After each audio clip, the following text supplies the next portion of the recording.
Hey there Bruce, and welcome back to Remember 11, Age of Infinity. We're still here in SPHIA, in our dream world or whatever. We'll see what the reality of that is at some point. I left the wide central room. I exited into the kitchen. Oh, and they said we have DID now. But I assume that so does the other girl? I don't know. Thinking I could calm down on the sofa, I headed toward the inner living area. Yeah. Hattori was standing right behind me. Even though I said I wanted to be alone, it seemed she followed me. Hattori saw me jump back and tilted her head. I wonder if she's doing it on purpose. I wonder if she's trying to make fun of me. Jeez. It's impossible to rest like this. Having no other options, I decided to explore this institution. Moving to and fro, I finished walking around and without thinking about anything. That being said, I'd already gone over the inside of this institute once before. Now then, what should I do? I quickly looked around the room.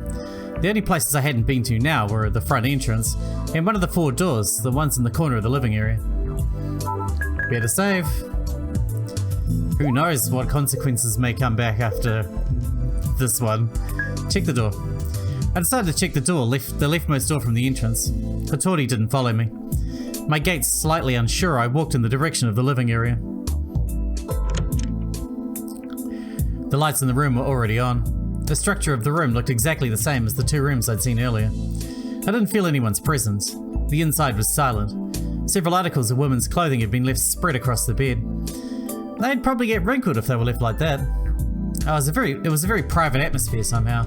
In other words, the 4 rooms at the corners of this institution are for private use, which means that in this building there are at least 4 private rooms. In each room there is a single bed. The number of people this institution can accommodate is 4, is what it means. The scale of the building itself is quite large, so it's surprising the number of people it accommodates is so few. Also, this institution doesn't seem to hold the presence of many people either. I haven't met anyone in SPHIA besides those 3. The other people involved with SPHIA, the doctors and nurses for example, where were they? And what were they doing? Perhaps the extra people didn't appear because it was a dream. Or is there an unusual situation happening? I shook my head a little. I'm just going around in circles. I left the room. I saw Hattori standing in the middle of the living area, not doing anything in particular, just standing still as if in a daze. Yuni and Utsumi had returned to the kitchen. Did Utsumi bring in some tea? Yuni looked like he was happy. Now then, what should I do? It seems the rooms at the 4 corners are all identical. Therefore, there shouldn't be any need to check the one I haven't been to yet, as they're all the same. So I went to take a look at the front entrance. The door didn't have a knob of any sort of handle attached to it. It must be an automatic door, but a very peculiar one, unlike anything I've ever seen before. It's made of some sort of metal, but that's about all I can make out about it. I wonder how thick it is. It seems to be so sturdy that a shell shot from a tank would have little chance of taking it down. I stood in front of the door.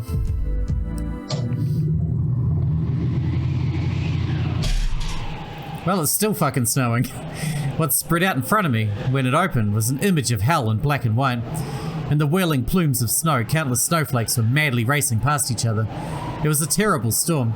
Reflected in my eyes were only the countless white particles and the darkness between them. It was already impossible to see anything more than a few meters away. The harsh, freezing wind felt as if it would blow through me. My cheeks and neck felt as though they were being cut by countless shards of glass. It became impossible to breathe. The chilly air was so intense I could feel my lungs and trachea choking on it as it made its way through them. I felt that if I stayed here for even 3 seconds more, I would surely die. I'm pretty sure that wasn't even an exaggeration. Panic-stricken, I turned and started back toward the building.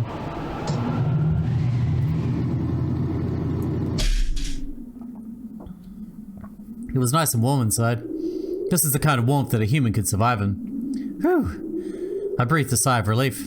The thundering roar of the wind was so loud that it could be clearly heard even indoors. I hadn't noticed the sound of it until now, but that's probably because my mind had been preoccupied with other things. Anyway, I doubt anyone could be outside in this kind of weather. Except for the truly curious or adventurous, there's just no way anyone would venture out into the middle of that snowstorm. Utsumi and Yuni were drinking tea while making idle chatter. It might have been because my body had become chilled, but I really wanted something warm to drink. Besides that, I wonder how those 2 can be talking so calmly. This place is an institution to keep the mentally ill in isolation, after all. The 2 didn't seem to have any intention of stopping my aimless wandering. No, they might want to stop me. I can't be sure. Hattori, who should have been standing in the living area until now, is gone. As soon as I started looking for her, she disappeared through one of the 4 doors. It was the only room I hadn't been to. It might have been that room belonged to Hattori, sorry. Since I didn't have anywhere else to go, I thought I'd take a little peek. Occasionally, I followed after Hattori. Just as I expected, this room had the same layout as the other 3. The only thing different was that this room didn't have the feeling that it was being lived in. Also, that the sheets on the bed were in disarray. There wasn't anything else. The top of the desk was bare and there weren't any changes of clothes to be found. In the first place, there wasn't any human warmth. A cold, dreary atmosphere enfolded the room. What does Hattori Inubushi Kaiko think about while living in this room of hers? Hattori herself wasn't in the room. Just where did she go? Just then a sound came from the bathroom. Wondering what it was, I peeked inside. Hattori was there, water gushing from the sink as she stared at the mirror. Her entire body was shivering. Holding her head, she yanked and tore at her own hair. The sounds of Hattori's wild breathing resounded in the bathroom. Hattori-chan? Glancing at her face, I became speechless. The expression I saw was full of anguish. Her mouth was open, as though in a voiceless scream. Her eyes open wide, she glared at the Hattori in the mirror. Hattori-chan, what's wrong? I put my hand on her shoulder and she shook it off violently. I lost my balance and bumped my head against the sink. The continuous dull pain at the back of my head became sharp, as if I'd been stabbed there. Ugh. The water from the sink, which had been on the verge of overflowing before, was now spilling over. I was soaked, but now wasn't the time to be bothered by that. Hattori's long black hair had become disheveled as she violently shook her hair. Is she deranged? It won't be good if this continues. Hattori-chan, calm down. Hattori began to moan louder and louder. Her voice? It can't be. Was the Inubushi Kaiko personality awakening? If that's so, it'll be dangerous. I looked about my surroundings and searched for a means of escape. Surely the door you just came through. Before the murderous monster awakened, it might be better to run away. But... Hattori's voice slowly transformed to a scream. A ghastly shriek issued from her mouth. It's useless. I can't get free. Hattori-chan. Making an immediate decision, I gripped her in a chokehold. No! In my arms, Hattori's entire body struggled violently. Even so, in spite of all the strength she was exerting, she seemed quite frail. No. It's me who became stronger. It's probably because my body is a man's. And then the strength abruptly left Hattori's body. Hattori-chan? Looking across to the mirror to see what was going on, it appeared that Hattori had lost consciousness. What's wrong? Possibly because she had heard the commotion, Utsumi came running, practically flying into the bathroom. While holding up Hattori in my arms, I explained the situation to Utsumi. I see, so that's what happened. While muttering that, Utsumi held out a hand. I'll help. Should we carry her to the bed? Utsumi and I both carried Hattori to her bed and laid her down. You can go back now, Fuyukawa-san. Huh? I'll watch over her. You're tired as well, right? You can go to sleep now. Saying that, Utsumi took something out of her pocket. She presented it to me. They were pills, sealed inside a silver-coloured package. There were 2 white pills. Before you sleep, you should take these. You'll be able to sleep really well. That would mean that these were sleeping pills, wouldn't it? I took the pills from Utsumi. Please take care of the rest then. Yes, good night. I left the bed and went toward the door. Yuni was standing beyond the door, which had been left open. Surely Yuni must have gotten curious as well and came to check the state of things. I wonder how long he's been standing there. Hey, what happened? No, it was nothing. I was tired and I didn't have the energy to explain. Besides, I didn't want to give Yuni anything to worry about unnecessarily. Well, shall we go? I placed my hand on Yuni's shoulder and urged him out of the room. Yuni obediently followed. Hattori, who was stretched out on the bed, appeared to turn over in his sleep, and as soon as the door shut.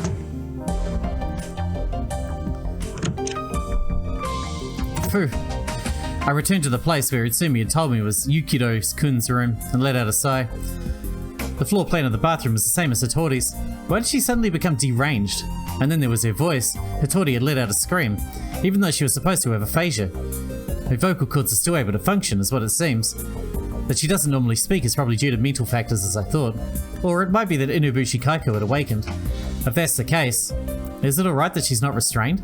Isn't it dangerous? I feel insecure. I sighed deeply once again. Too many things were happening. In the shelter cavern and in this dream, SPHIA. I don't have time to calm down. Somehow I'm awfully tired. It may be better if I just got some rest, like Utsumi told me to. Maybe that's the way to go back to the other world. I take out the pills Utsumi handed to me. This one's gonna be an important choice, obviously. Fuck it, I'm gonna take them. I decided to take them. Due to my nervousness, my mind was excited even though my body was tired. The way things are, I don't think I'll be able to sleep. I walked to the refrigerator that was included with the room. I opened its door. There was a bottle of mineral water inside. A small 500ml PET bottle. There were 3 bottles, all unopened. I took one of them out. I removed the cap from the bottle. A glass there? Several glasses stood upside down in a row on top of the fridge. I picked up one and poured about 1/3 of the water in it. I twisted the cap back on and returned the bottle to its place. I removed the pills from the package. They were white and circular. I suddenly thought of something. It'd be fine if I take 2 at once, right? I'd forgotten to confirm how many I'm supposed to take. She did say take those. When thinking of the phrase sleeping pills, I can't help the negative mental image I have of them. If I take the wrong amount, it'll be the last time I ever go to sleep, never to wake again. I stare at the pills, made up my mind and popped them in my mouth, then washed them down with water. They don't taste like anything. With the medicine package empty, I returned the glass to the top of the refrigerator with a small amount of water remaining in it and left it there. So cold. It got a little colder. Of course, my body was soaked to the skin. In order to try and calm myself down, I decided to take a bath. If I take a while to catch my breath, some break in my mental deadlock might appear. I persuaded myself with that.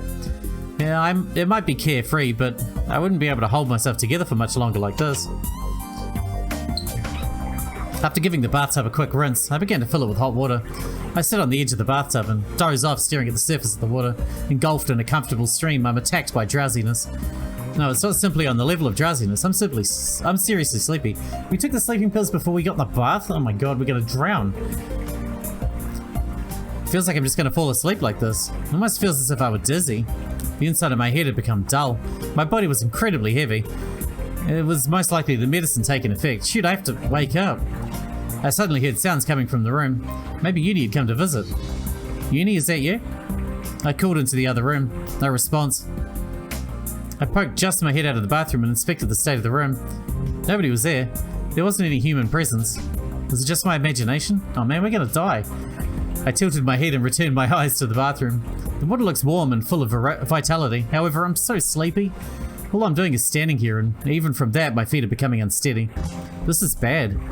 If this is gonna happen, I should have bathed before I took— no shit. It happened again. Again, I heard a sound. It must be Yuni playing a prank on me. Jeez, I'm already so tired. I left the bathroom staggering. There wasn't anyone in the room after all. Maybe he's hiding. Yuni, stop messing around and come out already. But there was no reply. And I didn't feel anyone's presence. How weird. Just to be certain, I looked everywhere that could be used as a hiding place. I looked in the closet as well. Still, Yuni was nowhere to be found. Leaving the room, I even poked my head into the living area. There wasn't anyone in the living area, nor the kitchen. It seemed like everyone had returned to their rooms. The whole place is as silent as the grave. In that silence, I started to feel insecure. This entire institution didn't have much human presence at all. The tub is going to overflow.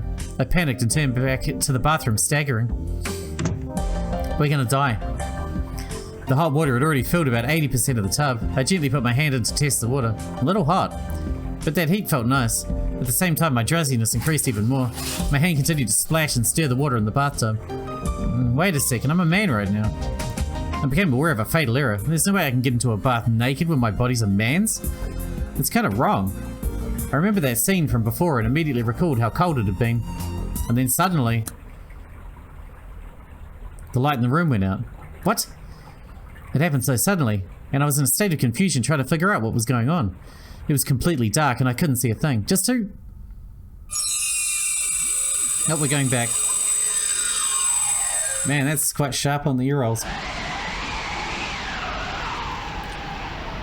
Pure whiteness. Was it steam covering my field of vision? No, it's snow, dumbass. The entire surface of the world in front of me was concealed in a layer of snow. What? I could feel someone's hands under my armpits. Facing up toward the sky, I could see my body was being dragged through the snow. Until just a few moments ago, I'd been covered by the warm steam of the hot bath in the bathroom, but now, all of a sudden, I was hit with this gust of chilly air. Cold. The cold pierced right through me, my entire body shook from the chill. I couldn't seem to gather up any of my strength. Who's dragging me across the snow? Dragging me out into a place this cold. The person's trying to kill me. No, they're trying to save you. No. I shook myself free from the hands underneath my arms. And just like that, I lost my support and collapsed with my body sprawled across the snow. Help me. My lips were shaking. I couldn't even speak properly. They'd frozen. That was when Yomogi stood over me and looked down toward me. He had a blank look on his face. Yomogi-san? Why is Yomogi here? But he didn't pay any attention to the look of confusion and once again stretched his arms toward me. Scrambling to get away from him, I pushed myself up, but my foot couldn't get a proper grip because of the snow. With every step, my feet sunk deeper and deeper into it. Hey, what are you doing? I yelled out loud as I glared back at Yomogi. His hands reached out toward me. I slapped those hands away immediately. That's when I noticed a strange, uncomfortable feeling. For some reason, something didn't feel right around my chest. The usual feeling of support wasn't there. I touched my chest lightly. My bra, it's not on properly. It's unhooked. Pervert, molesty, a filthy old man, big stupid oaf. I covered my chest with my hands in a panic. You were gonna molest me? Where were you gonna take me? An annoyed look appeared on Yomogi's face. He's acting kind of weird. He pointed his chin in the direction behind him. To the cabin. You don't want to die yet, right?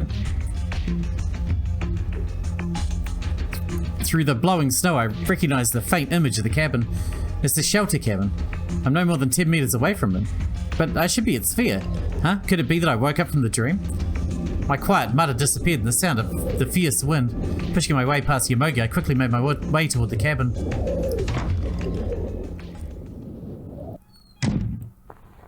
When I ran inside the cabin, Yuni and Mayuzumi were both there. So I really was back. Now instead of saying that I was back, I should say that I'd woken up from my dream. Mayuzumi, as always, wrapped up in a blanket in front of the stove. She clicked her tongue lightly in disdain as she looked at me with suspicion. Yuni too, and he looked at me from afar. You okay? I shook my head in silence, trying hard to catch my breath once again. The warm air inside the cabin soothed me just a tiny bit. But there was no way I would forget the one thing I needed to do. I pulled my hands from my skirt and reached into my shirt to fix my bra in a hurry. I made my way to the stove and held my hands up near it. My hands had turned bright red. There were no feeling in my fingertips.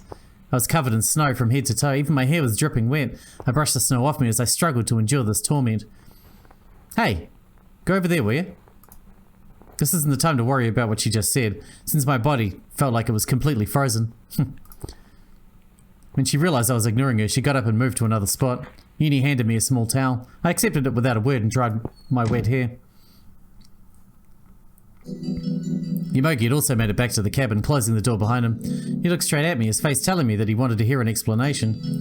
But in the end, he didn't say anything. He just stood quietly near the door and brushed the snow off of himself. If I could explain what had just happened, I would. But because I had absolutely no idea, there wasn't much I could do. Anyway, my body was now returning to normal.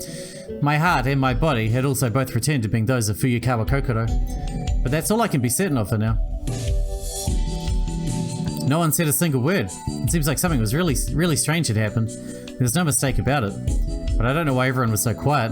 I stood beside the stove, puzzled. An uncomfortable silence filled the cabin. Nobody said a thing. Normally Yuni would be joking around energetically, but he just glanced at me with a sad look on his face. What was I doing outside? I didn't direct the question at anyone in particular. Mayuzumi didn't respond. Yuni looked down at the floor. Yomogi turned toward me and looked at me as if he were looking at a ghost. But soon he groaned in a serious manner. I see. He stood there nodding alone by himself, as if he had just figured out something. Yomogi-san, what is it? Wait a second. Yomogi scratched his head as he thought things over. Soon he sat down on the wooden stool and pulled it toward me. Let's see, you're Fuyukawa-san right now, right? Huh? Isn't it obvious? Without hesitation in his voice, Yomogi continued. No, Yukido-kun did explain it to me, but can you go through it one more time? Yukido? I've heard that name before. The name that appeared in my dream. Are you talking about Yukido Satoru? Yeah, that's right. It's about him, the other personality inside of you. My head felt dizzy. Unable to stand up any longer, I sat down across from Yomogi. Could he be talking about me suffering from DID again? But you don't know about Yukido-kun, do you? Yeah, I don't know him. I don't know him, but at the same time I do. A really strange thing to say, and yet that was really the only way I could describe it. Alright, that's fine. Anyhow, I think you should have realized it by now, but you were him until just a few moments ago. Do you know what DID is? Ah, I knew it. I couldn't help but let out a sigh. Dissociative identity disorder. That's right. You seem to have developed multiple personalities due to the shock from the crash. Was I dreaming again? Is this shelter cabin a dream too? If that was really the case, was the time I spent at SPHIA the reality?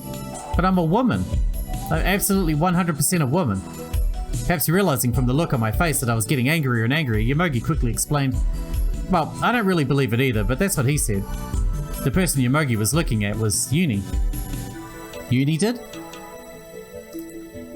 Why would a young boy like him have such expert knowledge about DID? Does he know something? I looked at him, questioning him with my eyes, but he didn't give me an explanation. There was nothing I could do, so I left him alone. I got the gist of what had happened. I'll worry later about whether I'm suffering from DID or not. But why was Yukido Satoru out there? Most likely trying to escape. I wonder if it's because he didn't believe what I'd said. I think he didn't want to admit that he was, in reality, nothing more than an alternate personality born inside Kokoro. My heart skipped a beat. The way Yuni spoke, it's as if he knew everything. Just as I thought he... Enough of this. Suddenly, Mayuzumi yelled out in frustration. Flinging off her blanket, she jumped up to her feet. She glared at me with her eyes wide open. How long are you planning on being led around by this girl's lies? Looks like she's trying to say I'm making this all up. I'm not lying or anything. Shut up. I'm not going to be played by you like this. She looked as if she was going to hit me at any moment. Her eyes looked so angry they made me take a couple of steps back from her. Then why don't you tell me? Yomogi lit a cigarette. Taking a puff, he pointed toward Mayuzumi with the hand holding the cigarette. Tell me, why do you think she's lying? That caught Mayuzumi off guard. Because... Biting her lip, she fell silent. Do you have your own reason you suspect she's lying? Why the hell should I tell you? If you know something and I don't convince you to share it with me, it'll bother me so much that I won't be able to sleep. I'm not here to help you sleep. Yomogi chuckled as he took another puff. I don't understand you two at all. It looks like there's a lot going on that I don't know, but I felt the same way too. I need someone to explain what was going on. Mayuzumi, just now, you spoke as if you knew who Yukido Satoru was. Fuyukawa-san. No, I mean Yukido-kun. Seems to know about Mayuzumi too. You denied it just now, but you two really know each other, don't you? Again with that just now. What exactly do you mean when you said just now? When you were the other person? Come on, how do you not fucking figure this out yet? Yomogi looked straight at me. He was getting even more confused. I quietly shook my head. The first time I'd ever met Mayuzumi was in the cabin. How about you, Mayuzumi? No, at least definitely not this girl. At least? So you mean you do know Yukido-kun? I don't see what business that is of yours. This is so stupid. I'm not talking to you guys anymore. Mayuzumi did know the person named Yukido Satoru. Her reaction said it loud and clear. I didn't know what kind of relationship the two of them had, but one thing was certain. It was something Mayuzumi was angry about. As things stand now, it had already gotten quite awkward between us. We were supposed to be coming together and doing our best to make it through this, but now the atmosphere in the cabin had gotten worse. So I don't want to apologize to her. She's a fucking arsehole. Sorry. Press harder. Mayuzumi-san. What? I followed behind her. You know, don't you? Know what? You know about this person named Yukido Satoru. Please tell me. Just who is he and where is he? He's real, isn't he? The look in her face grew darker and darker, but in spite of that, I had to get it out of her. Why do I know him? Why? Suddenly a slap flew across my face. We're getting used to being slapped around here. It must be the way I answer people's questions. You know, you'd think that would happen to me more in real life. It doesn't happen that much. A hot burning sensation floated up to my cheeks. Article 38, paragraph 1 of the Constitution. No person shall be compelled to testify against himself. You do know about the right to remain silent, don't you? I have no need to tell you anything. I'm not a fucking police officer. Hey, Mayuzumi, shut up. And instead of bothering me, you should be making dinner. Hop to it. Jeez, what a moron. She pointed at Yomogi as she vented her anger at him with those words. I can't stand this bitch. I'm starving over here. Yomogi seems like a good guy though. I like him a lot. Ah, right. We haven't had anything to eat yet. I bet that's the reason Mayuzumi's so irritated. She's hangry. She's got the hangries. Alright, let's make something to eat already. The water looks like it's already boiling, he said as he glanced at the aluminium pot sitting on top of the stove. White steam rose up from the aluminium pot. So, what are we having today? Yuni asked as he peeked into the cardboard box where all the emergency rations are kept. I wonder. Those terrible crackers, please? Yomogi thought about it for a while then. What does everyone want to eat? He inquired of us. I don't think this choice is going to matter, but fuck, you never know, eh? You never know. Oh, I want the Chinese-style rice bowl. That sounds good. Chukadon. All three of us said in perfect unison. A unanimous decision, huh? Actually, I was just thinking how much I wanted to have some chukadon as well. I don't quite understand it myself, but I'm really in the mood for chukadon. As he nodded his head and muttered, Yomogi took out 4 servings of chukadon from the cardboard boxes. Okay then, everyone get their bowls ready. We quickly took the bowls and spoons out of the cardboard boxes. But this is... it really was kind of incredible. The fact that the 4 of us all agreed on what to eat. It's as if the moment I decided I want to eat some chukadon, that thought was broadcast to everyone else. No, maybe we can think of it another way. From the very beginning, everyone's decisions have been already determined. No, that's not exactly it either. I'm not the type to believe in fate. I don't believe in that kind of dream. It's now... I'm just not that kind of a romantic. Maybe you can think of it like this. Everyone's decisions are made by some kind of unseen existence. Yeah, right, I'm such an idiot. There's no way something like that would happen. But that does sound a bit romantic, doesn't it? As I try to shake off these strange ideas, I put the ingredients for the chukadon Yomogi had handed me for my bowl.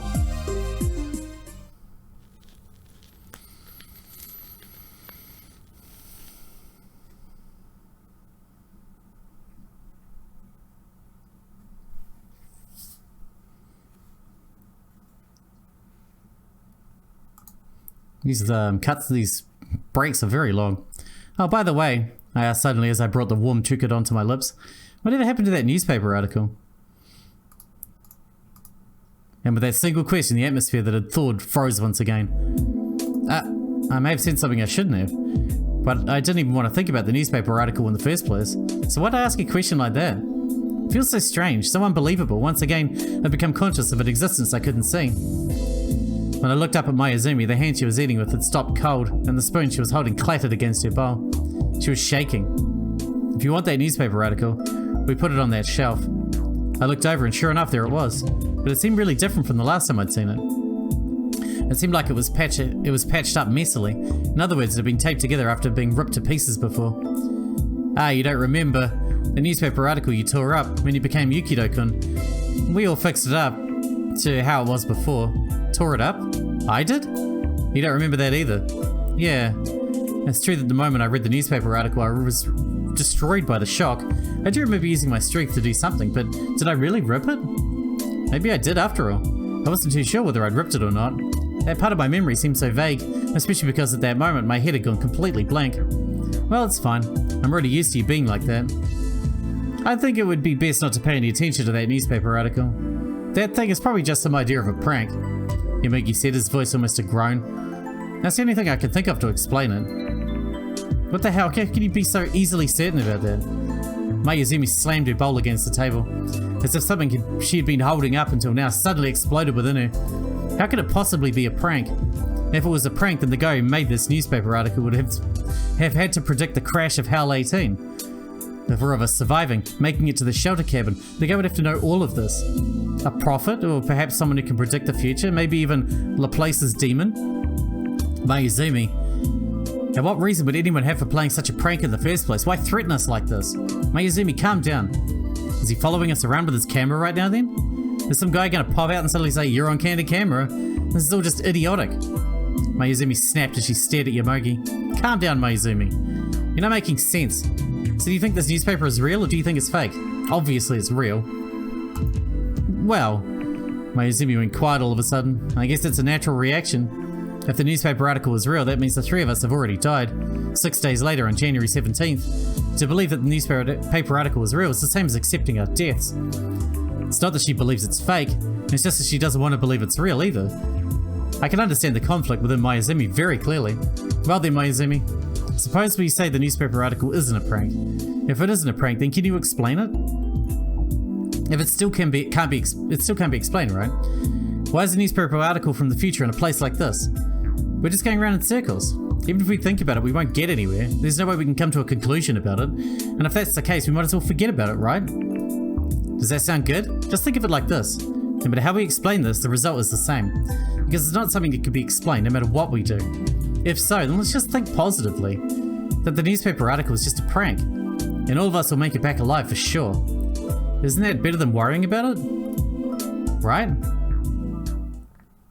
Got it. I'll forget about it. Good. Everyone else, is that okay with you? Okay. Yep. Both of us nodded.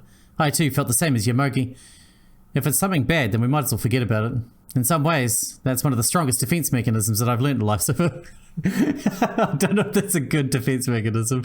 Something bad is going to happen? Ignore it. Uni probably thinks so too. Anyway, I'm glad. I was worried about how bad the situation was going to get, but for now at least, everyone's panic has subsided. The panic that had been stirred up by that creepy piece of newspaper had now disappeared, as if forgotten. And that's good enough. Alright, we're going to wrap this one up here because we're out of time for today. But I'm curious to see what happens next in the cabin. Are we actually going to go, like, it's kind of like a forewarning, like if there's going to be an avalanche in 7 days and all of us go east of the cabin and die, how about we not go east of the cabin and die in 7 days? And then we've averted fate, right? Maybe. Anyway, well, maybe if we're Yukido, then we can't control it, right? Because we're not controlling it then he can just fuck off east and die. Maybe he fucks off east and then they follow him to try and stop him and then they all die. Except Uni, obviously. Something about that kid, right? Because he's in both places. He knows shit. Yeah. Anyway, thanks for watching and I'll see you in the next one, Bruce.